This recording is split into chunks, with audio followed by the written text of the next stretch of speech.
Hey everyone, hope you are all doing well.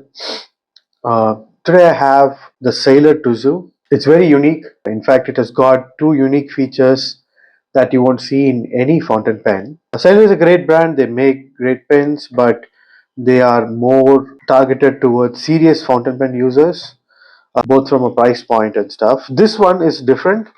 This is targeted towards beginners, uh, both from the feature standpoint as well as from a price standpoint. This costs somewhere around 3000 to 3500 rupees. We're going to today unbox this and then do a quick review. The packaging itself is very interesting. It's cardboard paper, but it's got this nice lace tape that makes it like it's unwrapping a present. Looks like a bag as such, and the lace accent continues on to the packaging's color, which is pretty nice. It is green, but I think that packaging has nothing to do with the color inside, because you will see soon that this one is a red fountain pen. Let's keep that aside. So pretty much everything is in paper packaging. I'm guessing they are looking for an environment friendly packaging. Yep, even the pen is just housed in this cardboard case. There's no plastic wrapper on top of the pen. Let me try to take this out. Yep, and let's look what else is in the box. Yep, there is a few cartridges to go along with the pen. So yeah, let's put this packaging aside and the cartridges. Let's take a closer look at the pen. This is a special edition. See the logo here. This one is red. I don't think the regular models come in red. There were two blue and red special edition models when I was looking for it. So this is the red and nice looking pen here. The grip section is slightly made out of matte material, so it's like grippy. This is shiny. It does come with a converter. That's great. These converters can cost a bomb just by itself. It's not a standard converter, it's a Sailor specific, this particular converter. Alright. Now let's take a look at the two unique features of this pen, the Sailor Tuzu. The primary feature is this grip section. It has a grip that is built for enabling newbie users and encourage them to hold the fountain pen in a position that is best suited for the nib to land on the paper in a favorable position. This grip is typically it's not a triangle grip, but it's just two tapered ends and then a circular end. So I'm guessing it has a soft end for you to rest on your finger, middle finger, and then your thumb and your forefinger can grip the top two sections. This is great. It aligns with what you usually see in starter fountain pens. Like for example, this is the big pen. This has a similar grip section. You can see this has a triangular grip. It's a flat bottom as well, and then a grip section that encourages starter folks to use the fountain pen properly. Same thing you can see in the one of my favorite pens. This is the Pelican Twist. This also has a triangular grip that forces you to hold the pen in a position that is suitable for basically making the pen and the nib and flat onto the paper. This will deliver the most, what do you call it, most amount of friction and touch that this nib can offer in this particular position.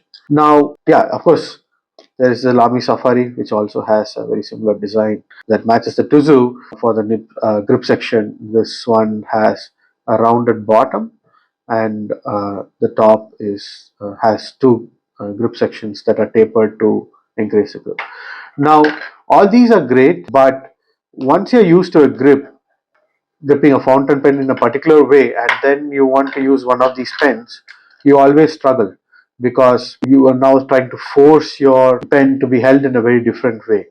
Alright, it's okay for a beginner, but if you have been using fountain pens for a while, it can be annoying that this is forcing you into a position that is not suitable for you. Maybe there are inks, there are nibs that require you to hold it differently. That's what Tuzu tries to solve. Now, what Sailor has done with Tuzu is that they have made this grip section to be adjustable. Now, let me pull this apart. You can see this comes away, and now I am able to move the grip around. Looks like there are quite a few positions that you can push it out to. So, for example, if you want, that would be very awkward, but if you want, you could hold it that way, or if you want to set it up in I mean, I find the standard grip very suitable for me, but if you don't find that suitable, you can always shift it around. I think in some cases, shifting it a little to the right or the left would give you a lot more comfort on landing the pen. So I'm going to experiment with that, but it's a feature I've never seen before, and this offers great flexibility for having a position that is suited to your hands and suited to your gripping style. I'm going to try to put it back the way it was. Now, the second feature that this pen has is how it deals with ink. If you can see, notice the nib, you will notice that the slit does not come all the way to the hole. And that's because it's not a typical inkwell hole of the nib. Rather, they call it the heart hole. And this one is directly connected to the feed, the front, and then acts as a breather hole, allowing the ink to flow in a more fluid fashion. And the nib gets the ink from another channel underneath. So this is very unique. It needs to be seen how this will improve the writing experience and also how it handles ink. But most of the people who have used this pen have commented that they find this to be improving their experience because even inks that do not have a great wetness to them work really well on this pen. So that's a great feature to have. Both of these are unique to this pen. We've not seen that before. Overall, I like how the pen looks and feels. It's got a little bit of weight to it, although it's made of plastic.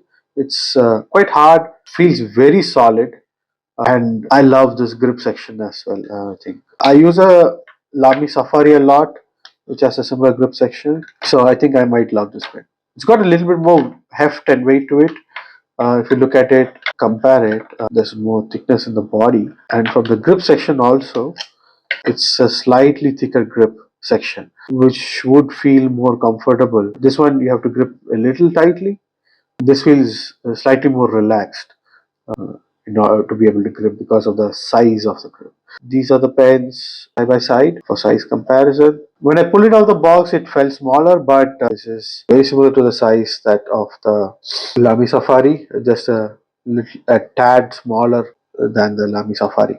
Here, let's quickly ink it up and then we'll do a quick review. Okay, I have this red ink from Sulekha that I bought a little while back, but I've never tried to use it. Today we're going to give it a shot. There we go. Needs a couple of twists to pull it up. Yeah, let me clean this up. This groove is making it hard to clean it up. Let me do that. Alright. This is the Sailor Tuzu. The ink is Sulekha Scarlet Red. This is a fine. The nib quality and the flow stands up to the Sailor name. So even though this is a starter pen, this writes wonderfully well. That's great news. You don't have to spend a lot of money to own a Sailor now. That writes well. Now the flow is very steady, consistent. I can see that it's putting very consistent amount of ink across the line. That's excellent. There's slight feedback. That's just enough to control the writing. The default grip works for me. I wouldn't change it much, but let's try. Let's see if I find an alternate grip interesting. I feel if I go it a little this way, I would have a better experience. Sorry, you can see I can shifted it a little to the right, and I'm going to try it now. I can feel the difference. I in fact prefer the default grip. Maybe I'm so used to using these other pens, but it makes a significant difference just with the small twist that I did, that I can feel a difference in how I hold it and how I write it. Given that this allows you to put it in any position around the pen, a lot of people can experiment with it and find better ways of using the fountain pen. Overall, I think this pen is now becoming a favorite for me from a feature standpoint as well as from a looks. Great nib, it's a hard nib, there's no flex, but smooth and just enough feedback that makes me like it. It's not gliding. I can definitely feel the pen going across the paper, which is nice. I expect that because otherwise I feel I don't have control over the handwriting. So this is great. I love this pen. I would recommend this pen for beginners as well as anybody who wants to experience the finesse of sailor. This pen carries that over to the starter pen as well. So highly recommend this. That's all, folks. Thanks.